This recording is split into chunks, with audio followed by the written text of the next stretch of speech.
Dernière nouvelle. Composition du Real Madrid pour la demi-finale de la Coupe du Roi. Avant de continuer, abonnez-vous à la chaîne et activez la cloche pour recevoir toujours les nouvelles vidéos. Le tant attendu affrontement entre le Real Madrid et la Real Sociedad, prévu pour l'après-midi de ce mardi 1er avril 2025, promet d'être l'un des moments les plus électrisants de la saison dans le football espagnol. Ce match, qui compte pour le match retour des demi-finales de la Coupe du Roi 2024/25, se déroulera dans le légendaire stade Santiago Bernabéu, un lieu chargé d'histoire, de tradition et d'une aura presque mythique pour les amateurs de sport. Après une confrontation tendue et disputée à l'aller, lorsque les Galactiques ont remporté une victoire étroite de 1-0 au Stade Anoeta, la maison de la Real Sociedad, l'équipe madrilène arrive avec un avantage au score cumulé.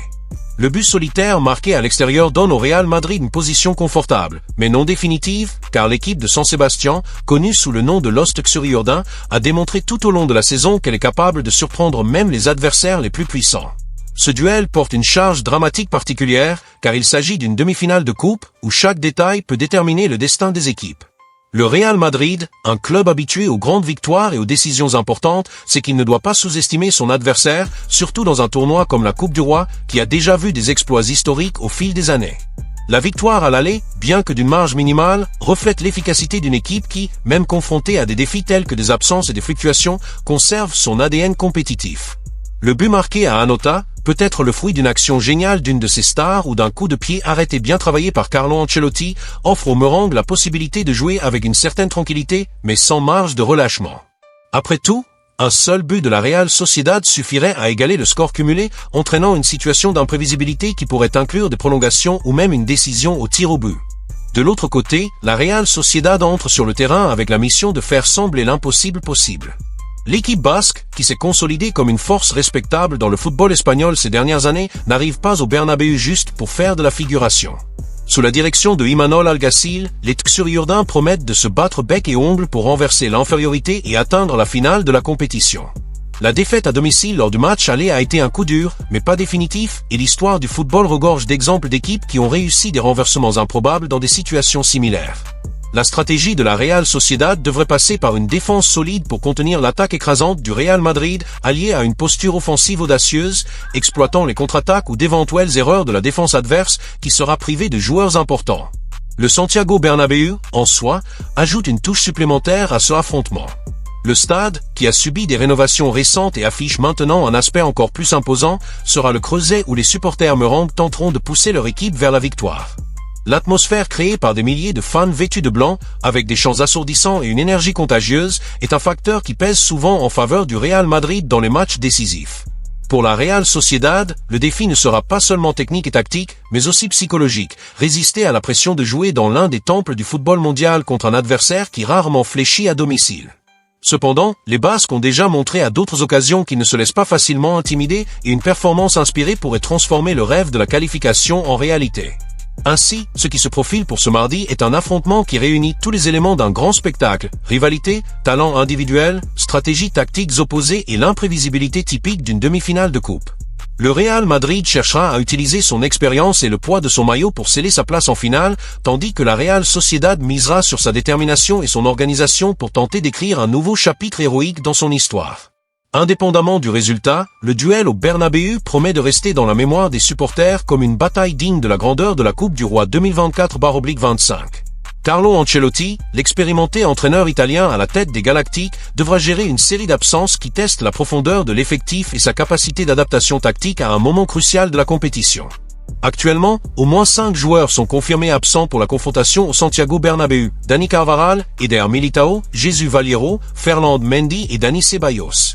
De plus, il existe un doute significatif concernant le gardien Thibaut Courtois, qui n'a pas joué le dernier week-end et pourrait ne pas se remettre à temps, ce qui ferait d'Andri Luna une option probable pour commencer le match. La composition probable des Merengues reflète ces adversités: Luna, Lucas Vázquez ou Valverde, Asensio, Rudiger, Fran Garcia, Tchouaméni, Modric, Bellingham, Rodrigo, Vini Junior et Mbappé, avec Endrick comme alternative en attaque. Les absences commencent avec Dani Carvajal, le latéral droit titulaire et l'un des leaders de l'effectif, dont l'absence se fait toujours sentir tant par sa qualité technique que par la combativité qu'il apporte à l'équipe.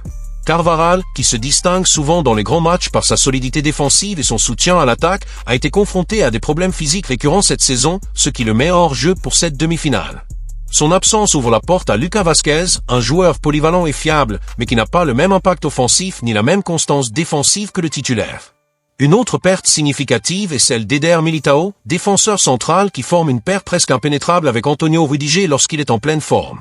Militão, connu pour sa force physique et sa précision dans les tacles, a subi une blessure qui le prive de ce affrontement décisif, obligeant Ancelotti à se tourner vers des alternatives comme le jeune Asensio, qui, bien que prometteur, manque encore d'expérience pour des duels d'une telle envergure.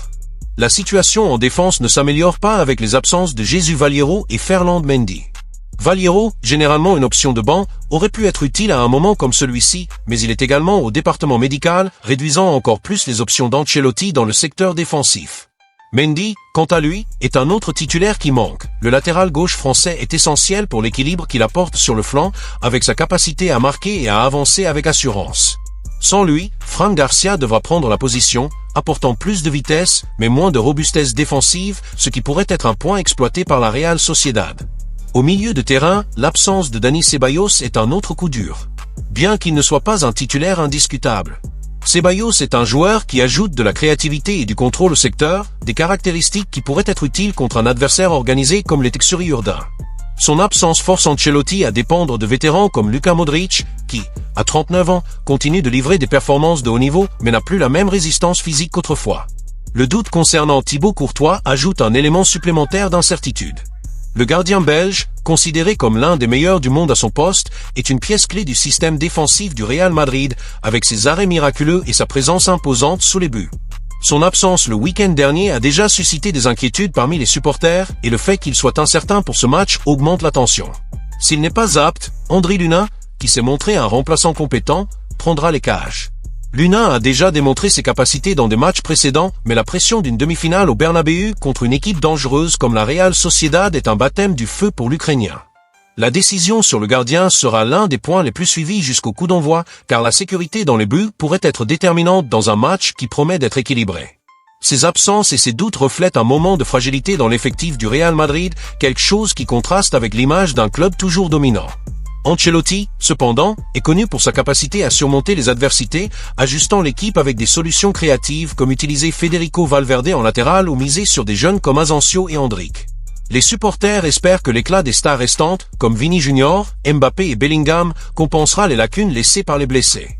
Néanmoins, la Real Sociedad voit certainement dans ses absences une opportunité d'exploiter les faiblesses d'un géant qui, même blessé, reste un adversaire redouté. Le Real Madrid aura, une fois de plus, un allié de poids dans le match décisif contre la Real Sociedad, sa torcida passionnée. Le Santiago Bernabéu, qui sera plein cet après-midi du mardi 1er avril 2025, est bien plus qu'un simple stade pour les Merengues, c'est un symbole d'unité, de force et d'histoire. Les supporters du club, connus pour leur ferveur inébranlable, se préparent déjà à transformer l'atmosphère en un véritable creuset, avec l'objectif clair de pousser l'équipe vers la victoire et la qualification pour la finale de la Coupe du Roi 2024/25.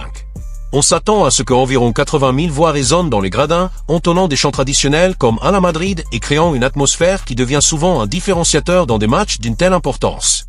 Pour les fans du Real Madrid, il n'y a pas de place pour les doutes ou les demi-mesures. La seule chose dans leur esprit est de voir l'équipe avancer, consolidant un autre pas vers un titre qui renforcerait l'hégémonie du club dans le football espagnol et européen. Cette mobilisation des supporters n'est pas nouvelle. Le Real Madrid a l'une des bases de fans les plus loyales et engagées au monde, et le Santiago Bernabéu est souvent décrit comme un lieu où les adversaires ressentent le poids de la pression avant même que le ballon ne roule. Dans des matchs décisifs comme celui-ci, la présence massive des supporters merengues transforme le stade en une forteresse presque impénétrable. Dès le début de la semaine, les réseaux sociaux montrent déjà l'enthousiasme des Madridistas, avec des messages de soutien, des drapeaux exhibés dans les rues de la capitale espagnole et même des files d'attente au guichet pour garantir une place dans les gradins. Pour beaucoup, assister au match en direct est plus qu'un passe-temps, c'est un rituel, une démonstration de foi dans le club qui compte 14 titres de Ligue des Champions et une collection enviable de trophées nationaux. La relation entre le Real Madrid et sa torcida est symbiotique. Les joueurs, conscients du soutien qui vient des gradins, mentionnent souvent l'énergie de la foule comme un facteur de motivation crucial. Pour des stars comme Vini Junior, Mbappé et Bellingham, qui devraient être sur le terrain lors de cette demi-finale, entendre les cris d'encouragement peut être l'impulsion nécessaire pour une action géniale ou un moment de dépassement dans un duel équilibré. Carlo Ancelotti, entraîneur expérimenté et habitué aux grandes occasions, sait également l'importance de ce soutien. Lors de conférences de presse précédentes, il a déjà souligné comment la Torcida du Bernabéu a le pouvoir de changer le match, surtout dans des situations où l'équipe doit se défendre ou chercher un renversement. Contre la Real Sociedad, qui arrive avec la mission de renverser l'infériorité, cette pression de la Torcida peut être un obstacle supplémentaire pour les visiteurs. De plus, le contexte du match augmente encore plus la mobilisation des supporters. Il s'agit d'une demi-finale de Coupe du Roi, une compétition qui, bien qu'elle soit souvent éclipsée par la Liga ou la Ligue des Champions, a une valeur spéciale pour le Real Madrid. Le club n'a pas remporté le tournoi depuis la saison 2013-14 et les fans voient dans cette édition 2024-25 une chance de mettre fin à cette disette. La victoire au match aller par 1-0 à l'extérieur a encore alimenté l'espoir que l'équipe puisse de nouveau soulever le trophée et la Torcida veut faire partie de ce moment historique. Dans les rues de Madrid, on peut déjà voir des drapeaux blancs flotter, des enfants portant l'uniforme du club et des bars se préparant à accueillir ceux qui suivront le match en dehors du stade. C'est une ambiance de fête, mais aussi de tension, car tous savent que la Real Sociedad ne sera pas un adversaire facile. Pour les supporters, le match va au-delà des 90 minutes. C'est une opportunité de réaffirmer la grandeur du Real Madrid et de montrer au monde pourquoi le club est une institution si révérée. Chaque applaudissement, chaque chant, chaque cri de but sera une démonstration d'amour et de confiance dans l'équipe. Tandis que la Real Sociedad tentera de réduire au silence le Bernabéu avec une performance audacieuse, la Torcida merengue fera tout pour s'assurer que cela n'arrive pas. En fin de compte, le soutien des supporters n'est pas seulement un détail, c'est une force qui peut effectivement influencer le résultat et faire la différence lors d'une nuit qui promet d'être inoubliable dans la capitale espagnole. Le retour d'Ander Barnechea est un réconfort pour les supporters et pour l'entraîneur. Le jeune attaquant, formé dans les catégories de base du club, est une pièce précieuse dans le schéma d'Algacil, apportant vitesse, dribble et polyvalence au secteur offensif. Sa suspension en La Liga a été un contretemps lors du dernier match, mais sa présence au Bernabéu pourrait faire la différence, surtout dans un match qui exige de l'audace pour surpasser la défense merengue. Barnechea s'est distingué tout au long de la saison comme un joueur capable de déstabiliser, qu'il parte au contact des marqueurs ou qu'il serve ses coéquipiers avec des passes précises. Son énergie et sa volonté de gagner pourraient être essentielles pour une Real Sociedad qui aura besoin d'inspiration pour percer le bloc du Real Madrid qui, même diminué, compte sur des noms comme Rudiger et Tchouaméni pour contenir.